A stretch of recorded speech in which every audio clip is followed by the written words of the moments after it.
Midnight Ramen is a minimally edited, live recorded podcast that takes place at midnight.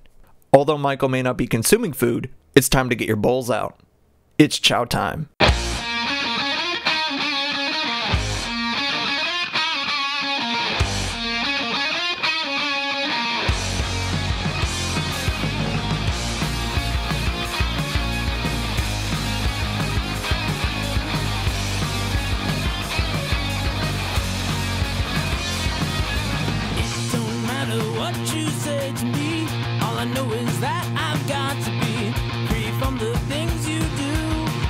But I'll come back to you.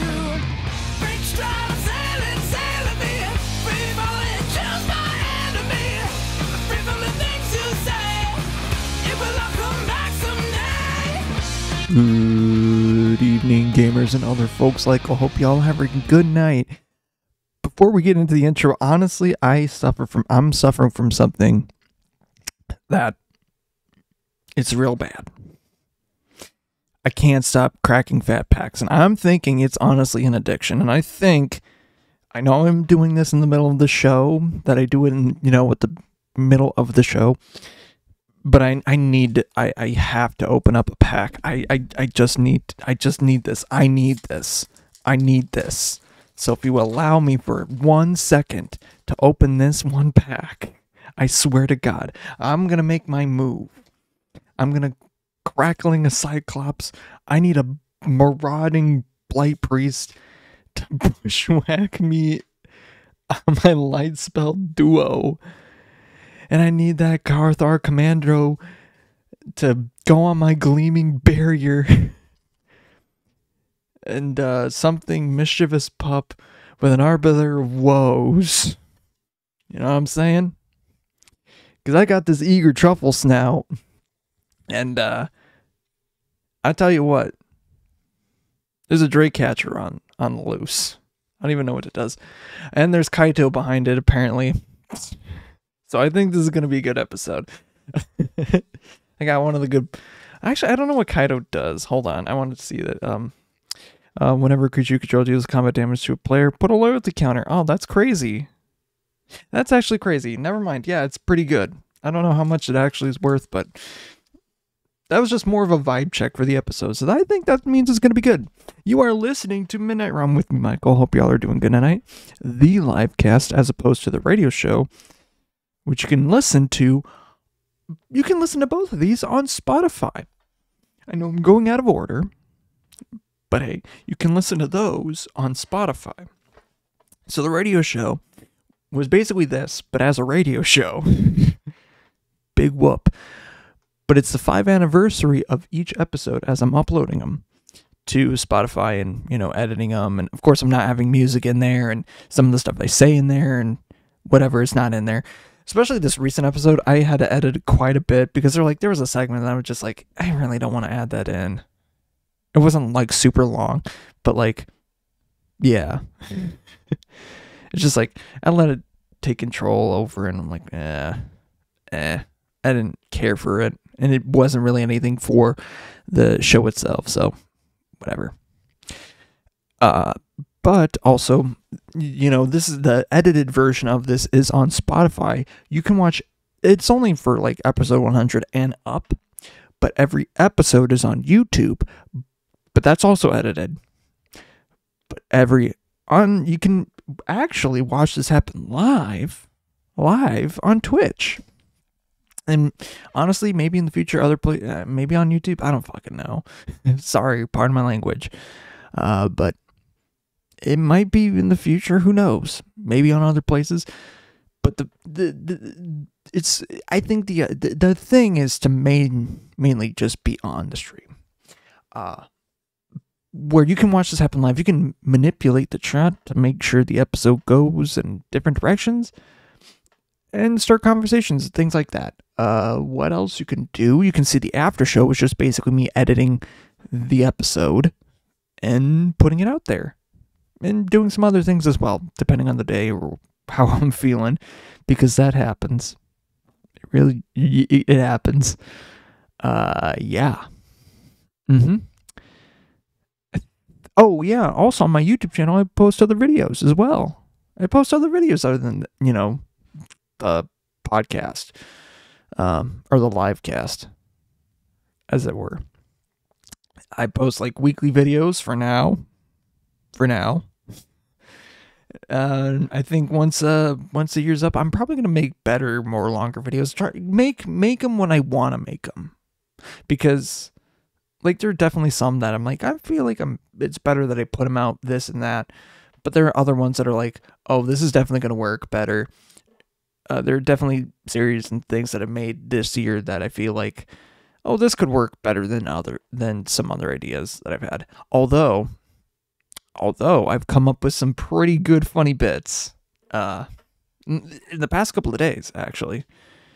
Even today or yesterday, really, that if it were to become a bit, maybe it might work real good. I don't know. Maybe if it becomes a video, it might work really good. Although it's very in line with some other YouTuber runs that have kind of already been done, but also not. So, I'm not going to say what kind of video or type of video, because like, I don't want that. Throw my post-it note. But other than that, yeah. I think I got everything. Yes. So it's been 1 week since the last episode. But did you know it was it was raining on Monday, snowing today, and oh boy, were drivers not freaking prepared for this. And it's not like it's the first snow of the year, and it's incredible. It's incredible how poorly people are prepared for it. Like, even in the state of Minnesota, it's like people are prepared for this sort of stuff, or we claim to be prepared for this. It's baffling how ill prepared and how ill ready people are for when it actually does come around. Like, yeah, there's a timing thing, and yeah, there's only so much to preparation, that you can do to prepare for snow and winter. However, you got to take into account that you get to a certain point where you need to be ready. You need to be just ready for winter. Like, no ifs, ands, buts, or coconuts there. Like, no, like, the way winter driving works is a lot different than the rest of the year. Because obviously, ice, the traction of the road is a lot harder to get a grip on. But yeah, and it's crazy too. Like, I was driving home, home from a practice, and I saw this guy walking on, like, basically on the side of the road, so pretty much on the road, and it's dark because it's winter. It's not light out. It's dark, wearing dark clothes, and this guy is walking with traffic on the road. Like, you're hoping for a death wish. Like, there's a clear sidewalk, like, to their right. Like, yeah, it's a little obscured, but it's a lot clearer. Like, it's not, like, bad. Like, if you think that's bad, you're walking on the road. The road, like, and that's made for cars. If cars can't get a grip on it, how are you gonna get a grip? Get a good grip? You're not. You're not special. And plus, like, if a car is sliding, you're gonna get hit. My guy. Stupid. But I was driving on a highway.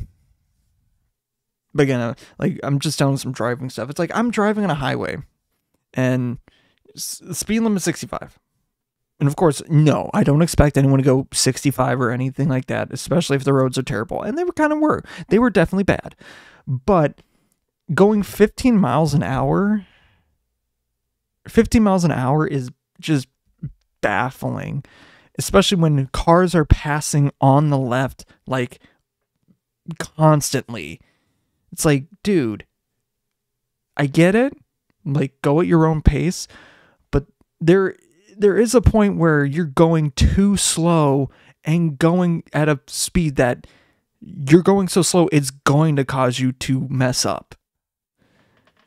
Like, I feel like there's a rhythm, like kind of a, you can't be driving with speed. You don't want to be revving your tires so fast. No, you want to be getting a good rhythm, getting that torque to power through. Like, yeah, it's going to be harder to stop. It's going to be a lot harder to stop. That's where you give a lot more leeway.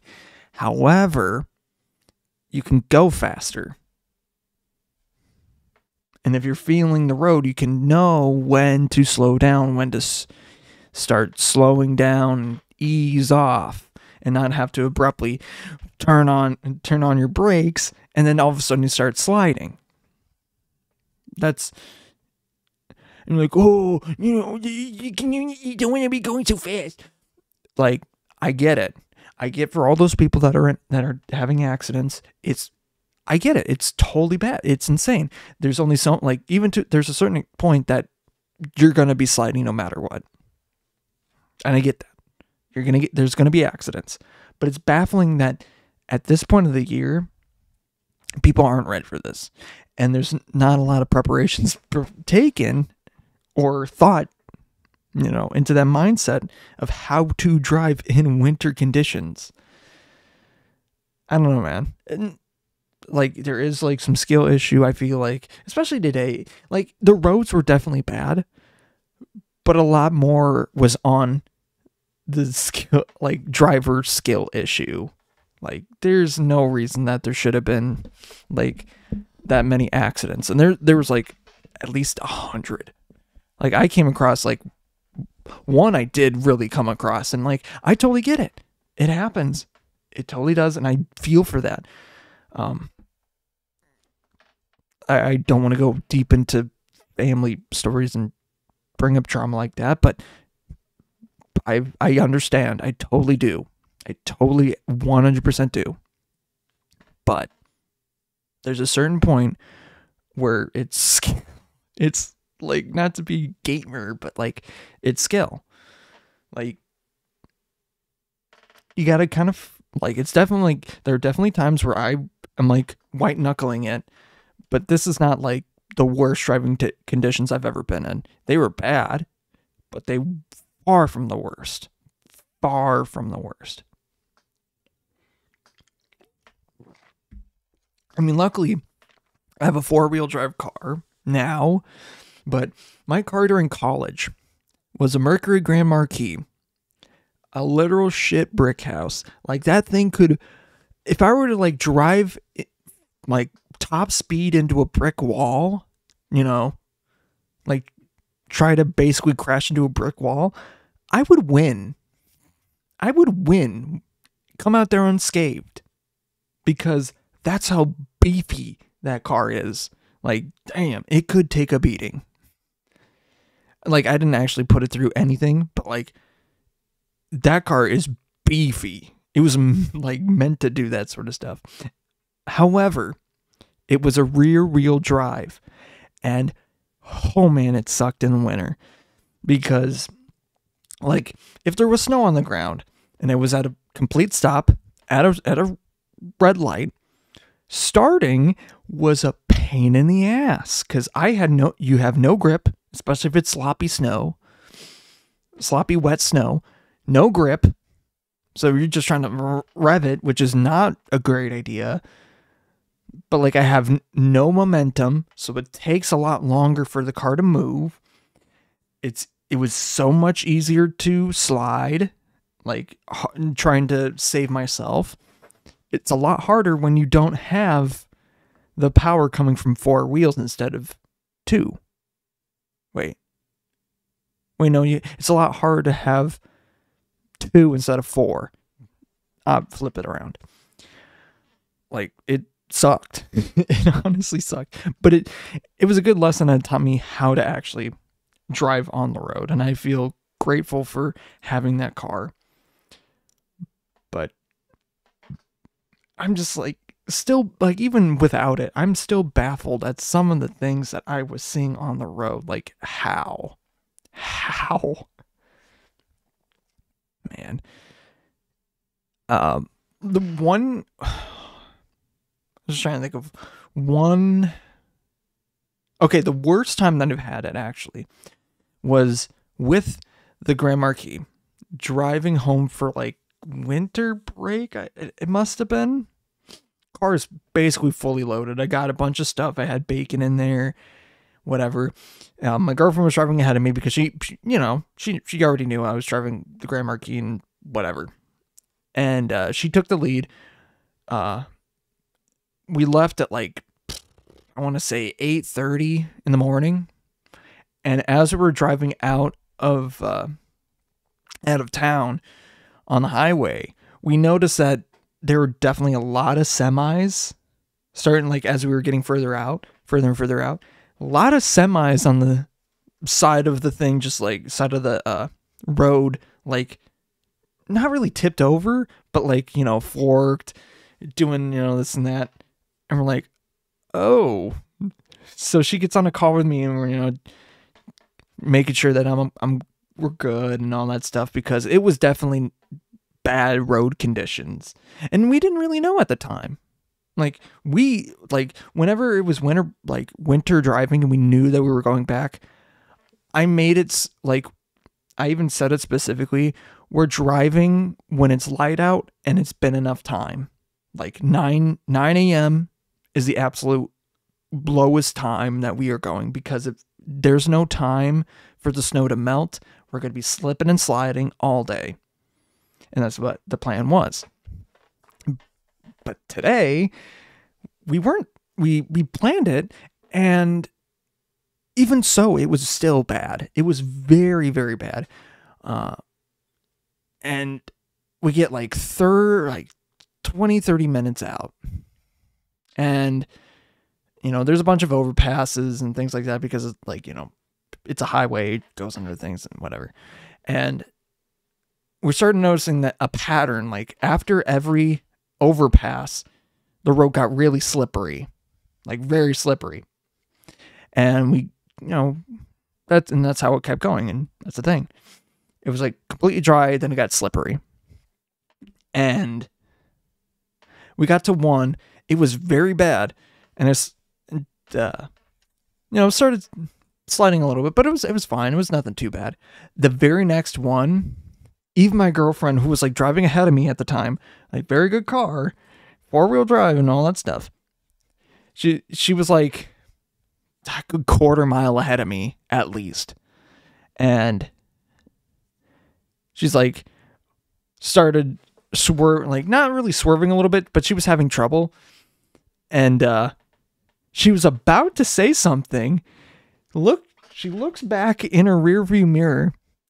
She sees my car do a full 360 spin. I almost hit the median, in between in the highway, keeping the things separated. Well, technically there where it was, there's a little field in between, but there was a median bar on that side.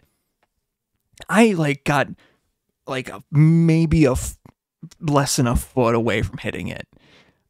I was that close. I did a full 360. I went from one lane to another lane, and then I full on spun around, almost hitting the median.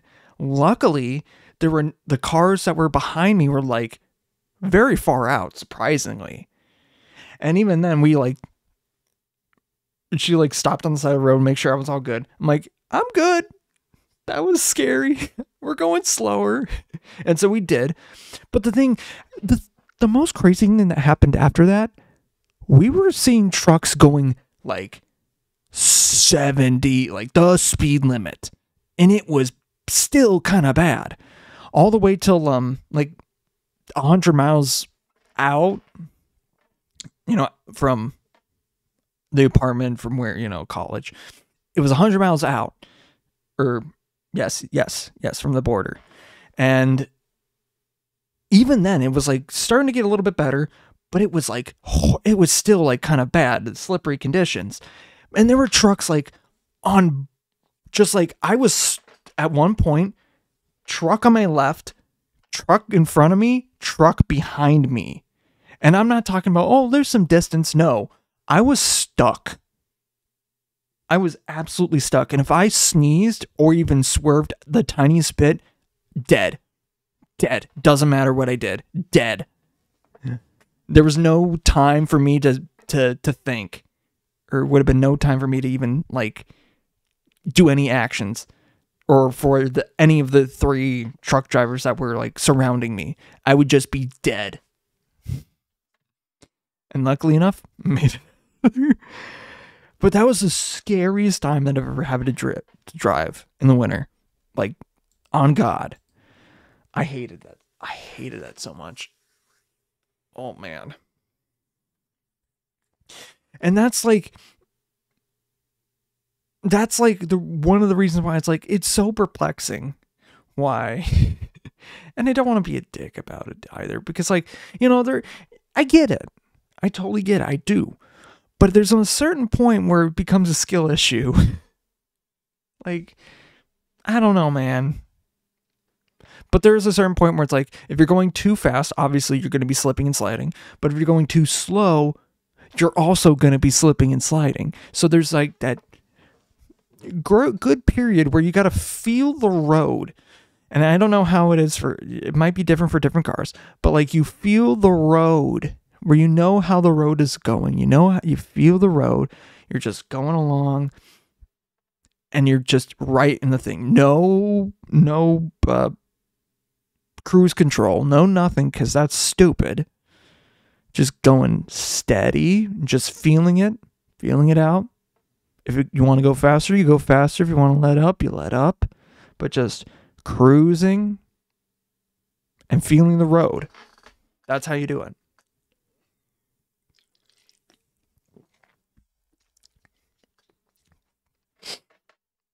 Go fast, but not too fast, but not too slow. Just feel it. But yeah, I think once I got back onto the highway again, like way later, it was fine. Absolutely fine.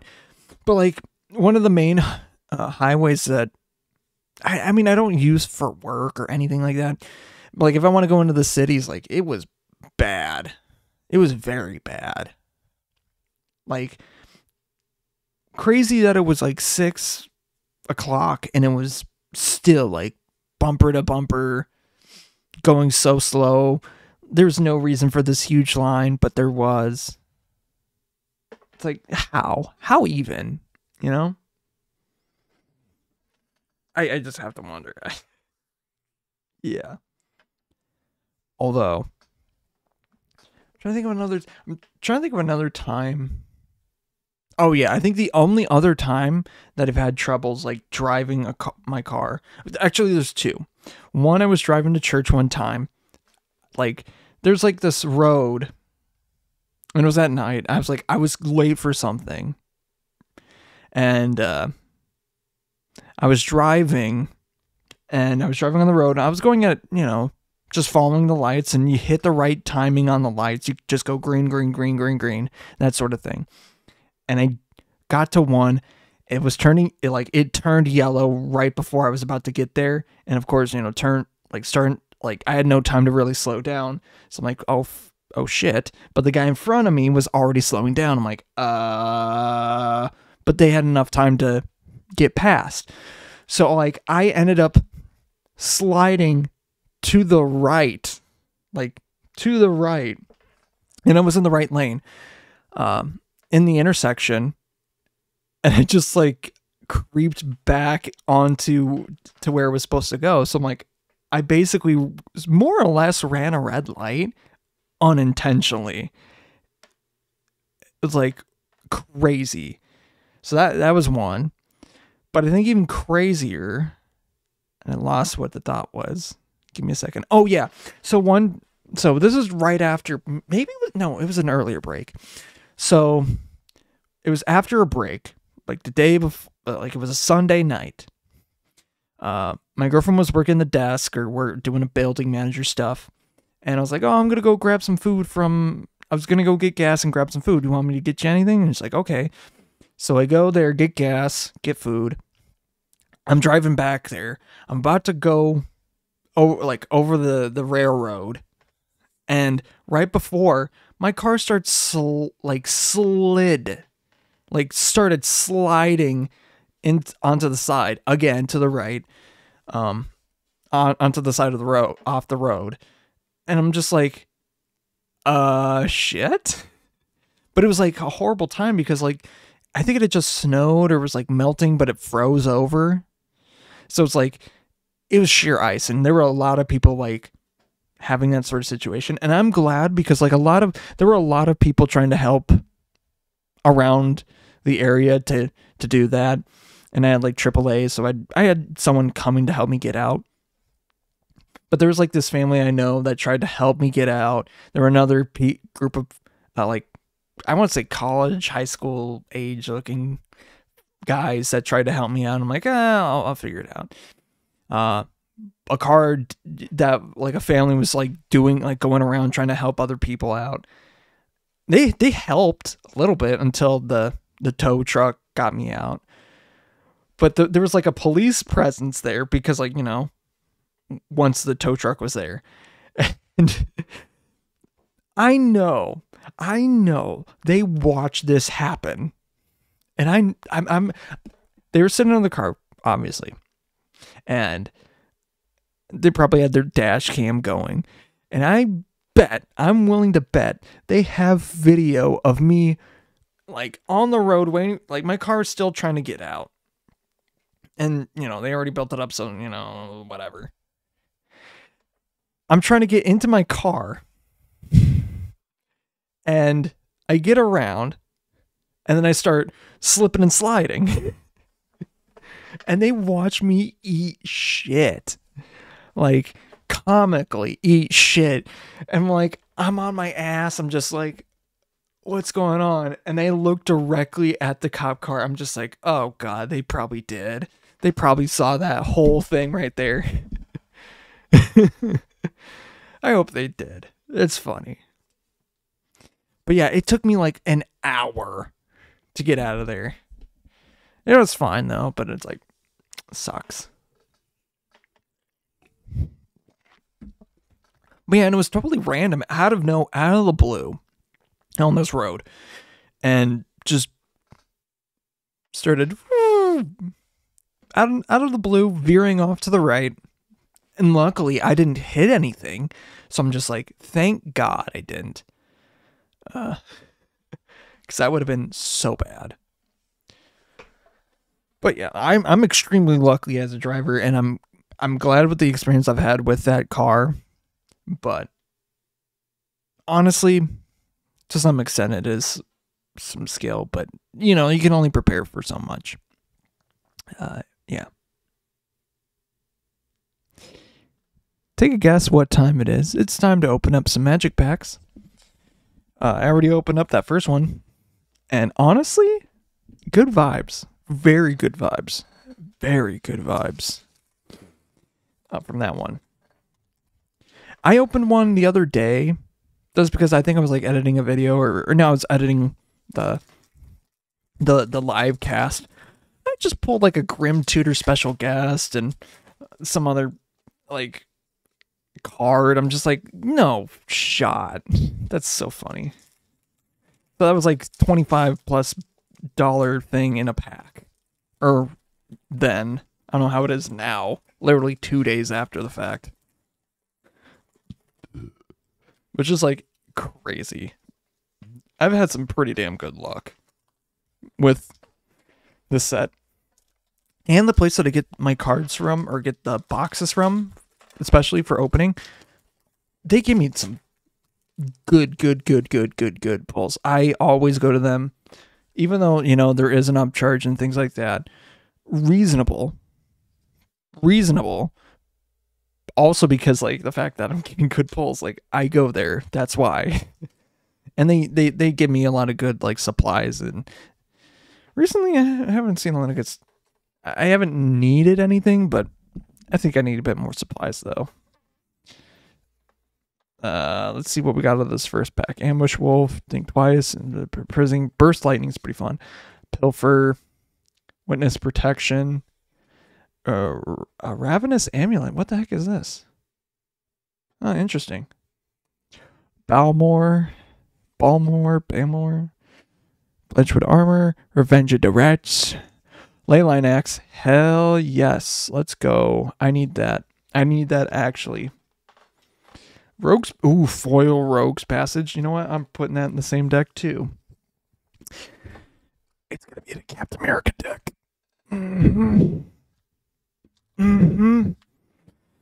Yeah. Second pack, Inspiring Paladin, Courageous Goblin, Marauding Blight Priest, Ambush Wolf, Think Twice, Campus Guide. Ooh, Hair Spirant. Hair Spirant's actually probably worth a lot. Because, like, it's one of those cards that you can have as many as you want in there. Goblin Negotiation, Juggernaut, bitch.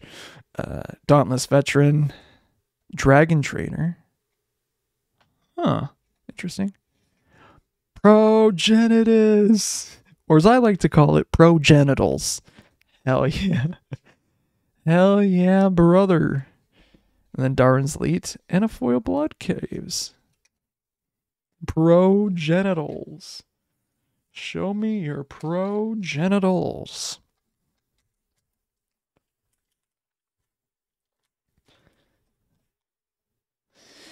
Final pack. Final pack. Llanowar Elves, Strix Lookout, Banishing Light. Got a Boblin Gob. What? Bake into a pie. Oh, another Hair Spirant. You know, I'm going to put these to the side. Wary Thespian, Mischievous Pup, Good Fortune Unicorn, Wildwood Scourge, Fairy Bloom Trick. Ooh, Elenda Saint. Okay, I'm going to actually use this in a deck. Elenda Saint of Dusk. It's pretty good, actually. I'm going to put that off to the side. Arbiter of Woe for the foil and a Windscarred thing. So I got good stuff. I got good stuff today with these packs. I'm not going to lie. Like, yeah. I do want to see the Hair Aspirant because, like, I know it's one of those cards that's, like, you can have multiple whatever copies in a deck. And, like, it's really, really good. And people have been, like, going nuts over it. Let me see what it is. When a creature enters, create a number of 1/1 white rabbit creature tokens equal to the number of other creatures you control named Hair Aspirant. So it's not that... It's a pretty decent card. So you could just make a lot. And I think it's similar to one that they made in Assassin's Creed, but let me actually check it real quick. Let's go to Car Kingdom. I trust Car Kingdom. Hair Aspirant. For a common. No shot. $6 for a common? What? Okay, I need second confirmation on this. I know it's probably gonna go down, but the fact that it's like I need to double check. Hair Apparent. I've been saying it wrong because I can't read. On TCG Player, it's $4.19 near mint. That's crazy. Like $4 card. Let's just say round price. Rounded it up. That's nuts for a common. I mean, yeah, I could see it. You know, I do see it though. That does make sense because it's kind of like a Shadowborn Apostles like effect where it's like you can have as many in your deck and it gives a good effect. So honestly, not mad at that. I think that's a pretty good deal there. Anyways, actually, just in a little anecdote because it said progenitals, it made me think of this song, and this is grotesque. I mean, I want to say grotesque, misogynistic. I mean, it's comedy. It's a comedy song, but it's a song. Show me your genitals. I remember in high school, like during track season, just like one of the gag songs that we listened to was Well, show me your genitals. What? Show me your genitals. The genitalia up. Like, it's bad. It's like, we know it's bad. And obviously, like, don't repeat. Yeah. I think, other one, Swag and Dragon by, I can't remember what the guy's name is. And just for a note, because the N-word is said in there quite a few times, we didn't say that. Because no, hell no, fuck no. But like, I remember the whole rap, or like the whole like beginning rap of that, almost verbatim. Or like the beginning segment before it goes into the like real, like, you know, actual song itself, like the main chunk of the song itself, where it's just like more or less ear rape. It's funny. It's a funny song too. Oh, of course, that guy also has like a song, I really miss my, I'm not going to say the next word, but that was a funny one that I think we listened to it quite a bit. Just because it was funny. It was stupid. It was 2012. It was a different era, you know? Wait, no, it wasn't 2012. It's like 2014. Very different era. That was 10 years ago. Oh my God. Yuck. Ugh. Man, that's crazy. Huh. Really? Anyways, what I really wanted to talk about was gaming. I just recently finished the book Play Nice, which is also funny because of the misogynistic stuff that was happening at Blizzard. It's a Play Nice, The Rise, Fall, and Future of Blizzard Entertainment by Jason Schreier. If you want to, you can read it, or you can listen to the audiobook on like Spotify and some other stuff. I'll listen to the audiobook. And it's a lot. It's a lot. Like it tells a lot about the history. Obviously, it's the history of Blizzard Entertainment and, you know, whatever, how it got acquired by Activision, this and that, going through different ownerships, and how it got more corporate, basically, unintentionally and intentionally. But it's a very interesting read / listen. And again, with like some of the stuff, there was a lot of, I want to say, yeah, definitely a lot of misogynistic stuff, like bad stuff that, like, they had the Cosby Suite, which was unintentional. They did not name, they named it after Cosby because there was an incident where there was like a carpet stain that looked like a Cosby sweater. And then they just had a framed picture in like someone's office who later turned out to be like a very big offender. And it was just coincidence, sheer coincidence. And like the picture was taken like after like, oh, this like video of Cosby, you know, doing stuff like in the early 2000s. But like, even so, it was like during a point where like no one kind of confidently knew, you know? Like no one was like, no one really knew. And honestly, looking back, because like there's some like promotions and things like that where it's like, how did we not know? Like there was this 1990s like commercial for like Fox or whatever primetime thing, and it's just like martini glasses and Bill Cosby's face is in there, and it's just like, man, this aged poorly. It aged so bad.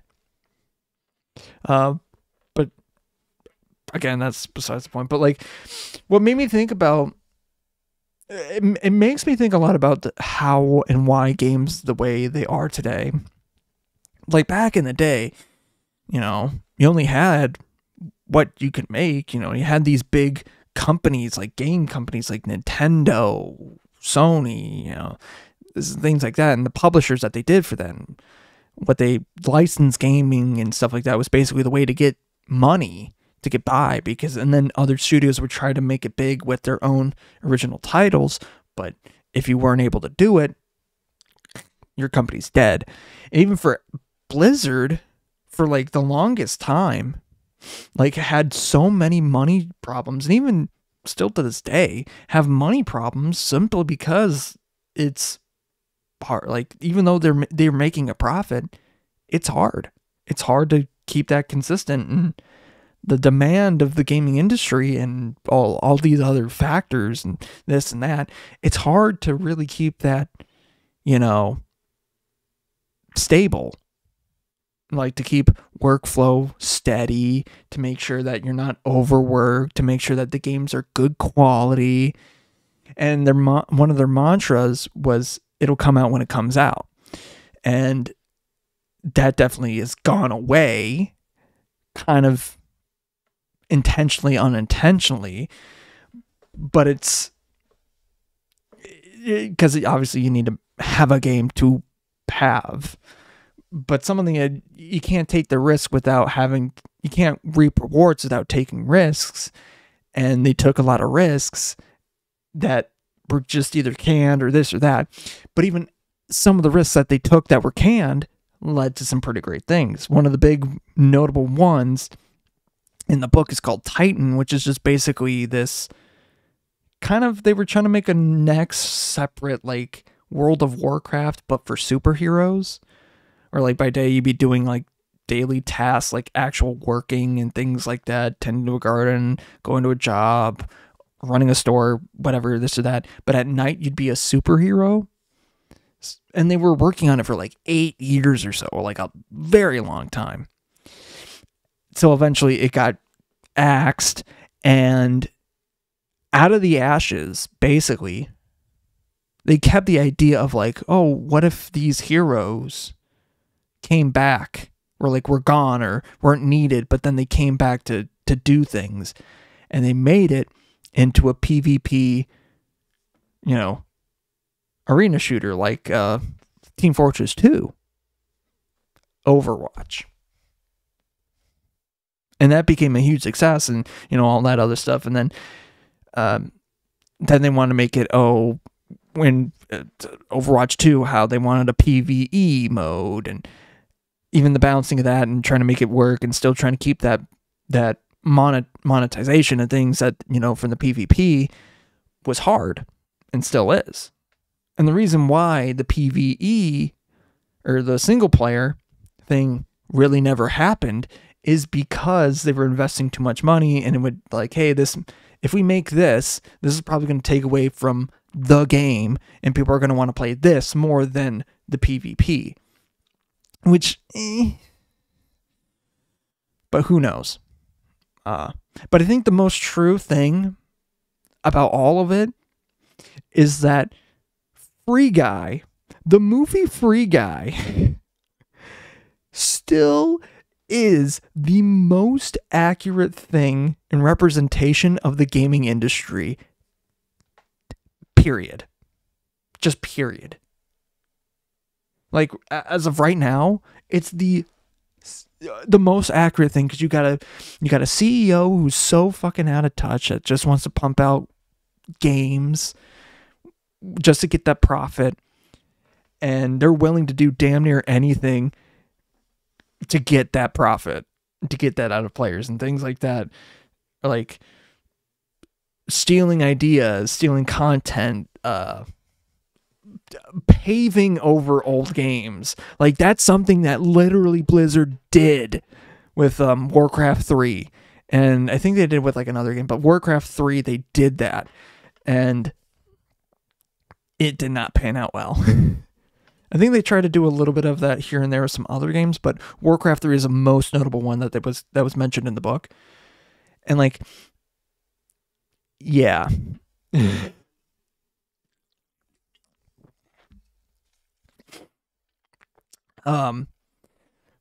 But I'm trying to think of like the crazy, what's some other things that happened. I'm trying to think of some other things. That's kind of representative oh, like how egregious microtransactions are in games now, how lucrative and how aggressive microtransactions are, and how also, like, it's interesting in a few short years how it went from like loot boxes to like just plain up buying skins, and like how the demonization of loot boxes kind of in a way made it worse. Like, it kind of did make it worse, if I'm being completely honest. Like, I think there need to be a balance, and it's not really all in Blizzard's fault that it happened. It was more on Star Wars Battlefront 2. Like, I remember when it came out, just the worst shit was happening. To unlock characters, I think it was, that you had to open up loot boxes. And that's not fun. That's not to unlock characters. Not skins, not cosmetics, characters. And I think you need like multiple sometimes to even get one. I don't really know. I didn't play it, but like I remember it. I remember people playing it a lot. Hell, even like our neighbors were playing it a lot when it came out. When like me and my roommates' neighbors were playing it a lot when it came out. Like, we heard it. We weren't mad, but like we got it. We know. Like, we know. Like, I remember gaming in that time was just so weird. And just that lawsuit too, just like the microtransactions was just apparent across all games. Like all like modern games. Like even Apex Legends that came out just like during that time too had that. I don't know. I can't remember though. I really can't remember how they handled it, but people liked theirs. I don't know. I think it's more just get the battle royale. I don't really know. But now it's like, I think maybe Apex is the one that does it best still. Like, you can buy skins and stuff like that, the battle pass and whatever, but you still get loot boxes still. Are able to get free loot boxes and things like that. I know Splitgate, which is kind of like Portal plus / Halo, which that's fun.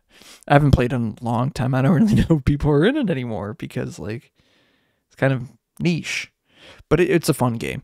Like, I know they had like, I don't know how they did it.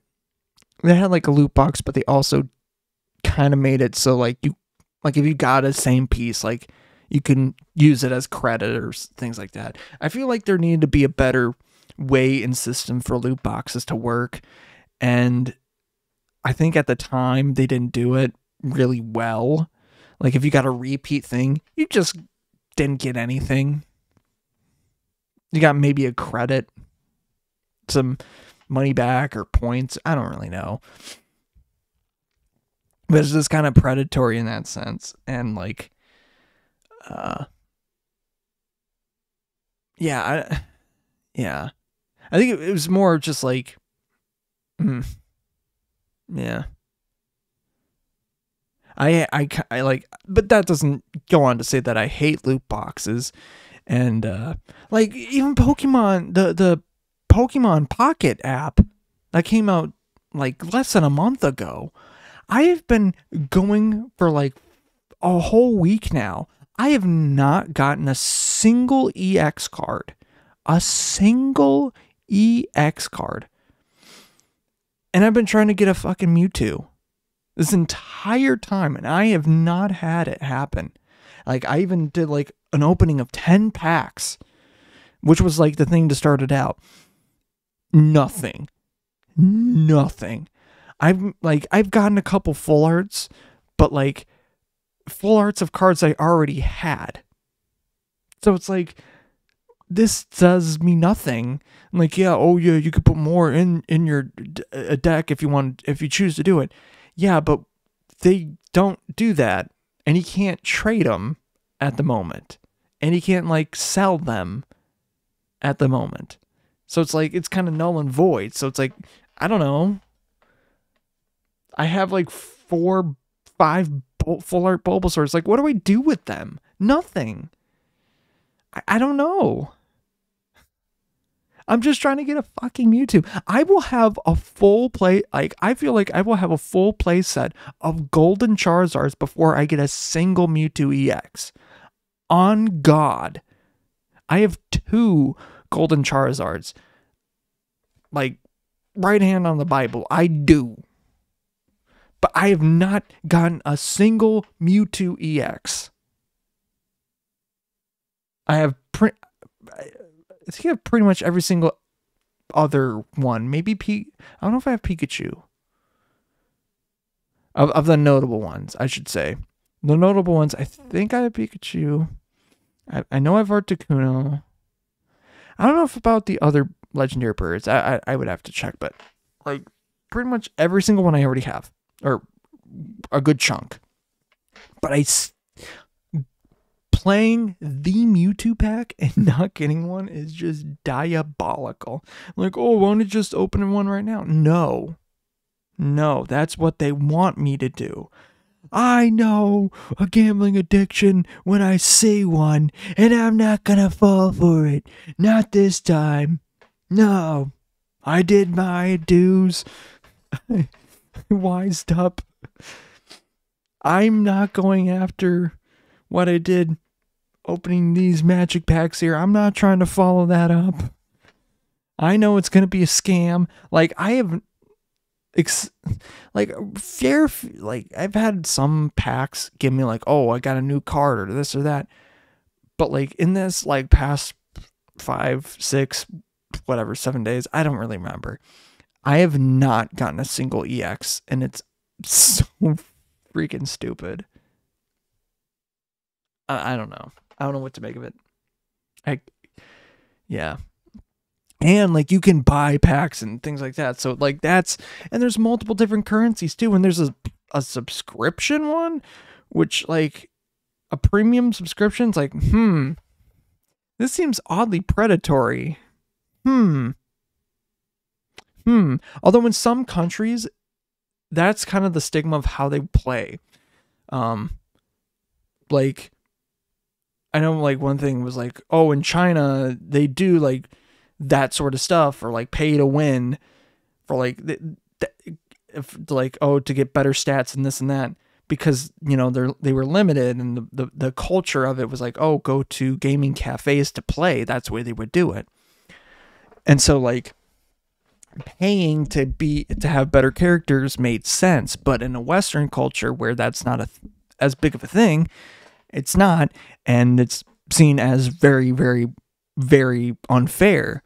So if you don't have any money, you're fucked. You know?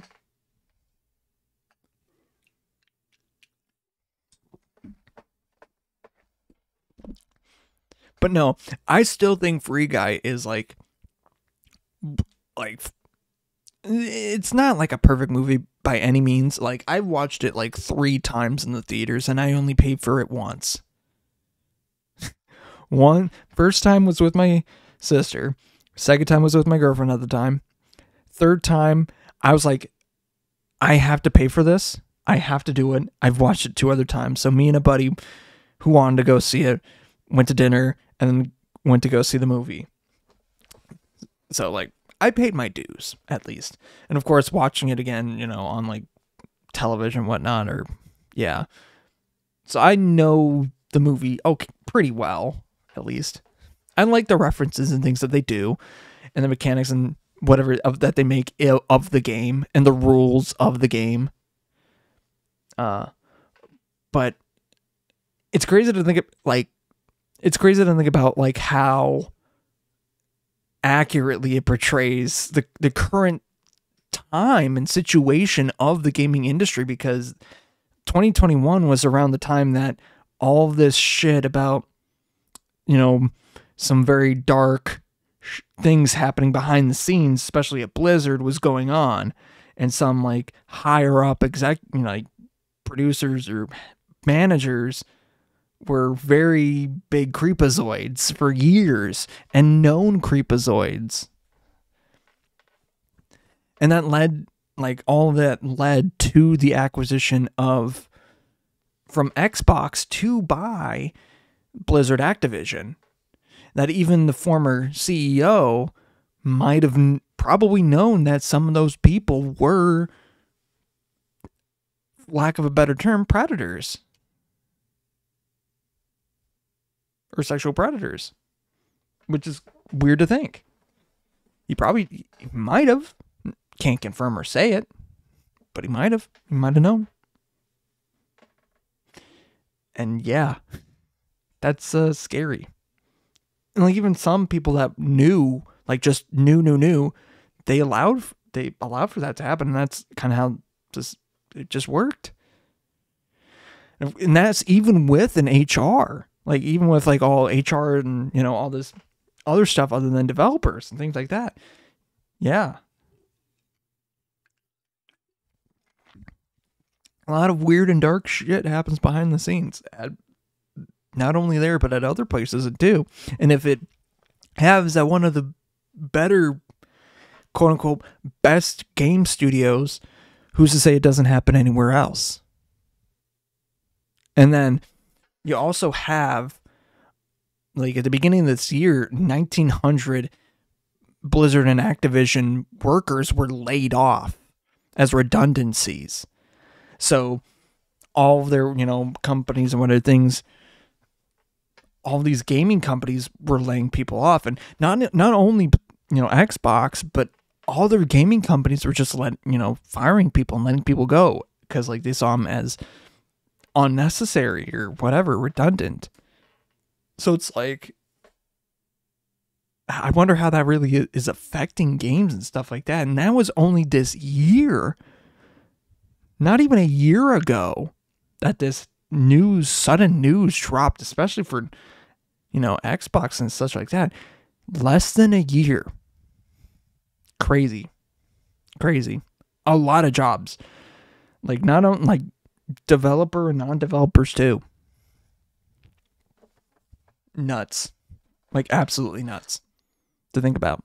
And I'm not saying like it's a bad thing that Xbox owns it now, but the way that games have, especially the pricing too, the way that things have changed, it's interesting to think about how like back in the day, you know, like it's say like late 90s, you could buy a game for like say $50.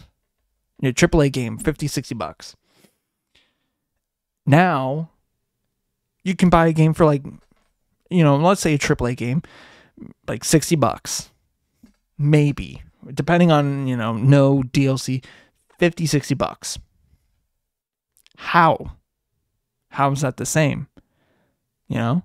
But there's also, you know, premium editions, DLC, like microtransactions, but there's also sales, like sales out the ass. Like I know I have a lot of games I didn't buy for full price. And it sucks too because like they're not physical. And I think that's a little bit of like why, you know, buying like discs and CDs are better in that sense, because like you own it. Like they can't, the gaming companies can't really necessarily take it away from you. You own the game within reason. And I think a lot of other ones have done like shady stuff. So like, oh, it's just basically more or less a glorified activation key or code, which is weird, but whatever.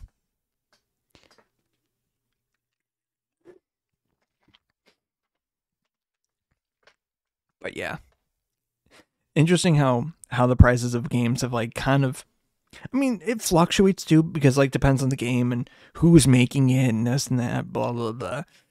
But like the general like stance of like AAA games is like that $60 range.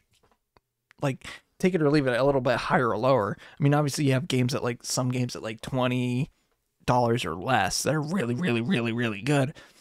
But like, you know, your Call of Duties, your Assassin's Creeds, things like that, are at that $60 range.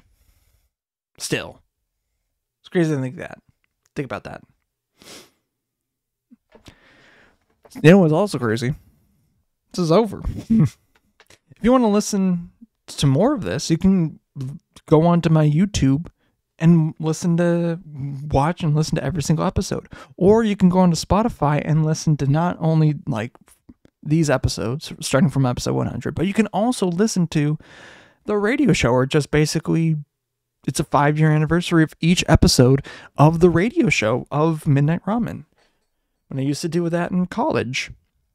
And I also have playlists for the music that I did for those episodes as well, because yeah, it sounds like it's a good thing. What else?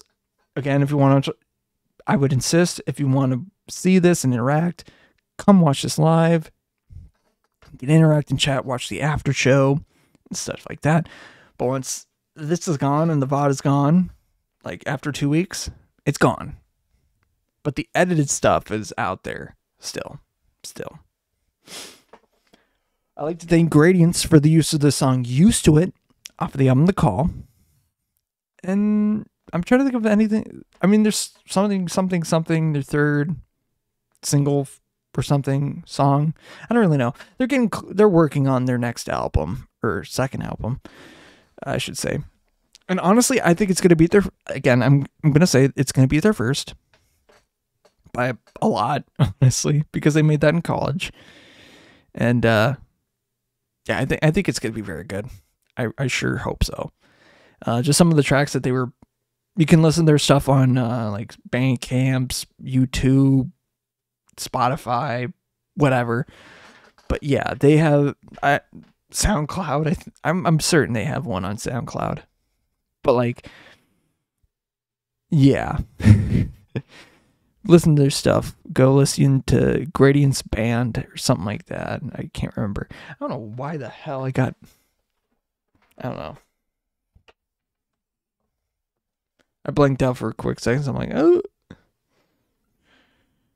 But speaking of blanking out, I'm about to blank out because it's not midnight here anymore. However, though, it is midnight somewhere else. Yeah. So until it becomes midnight here, once again, I will see you later. But until then, bye-bye. Yeah, well, just when I needed you, I see from a different view. Oh, baby, now don't be scared, but don't get used to it. Yeah.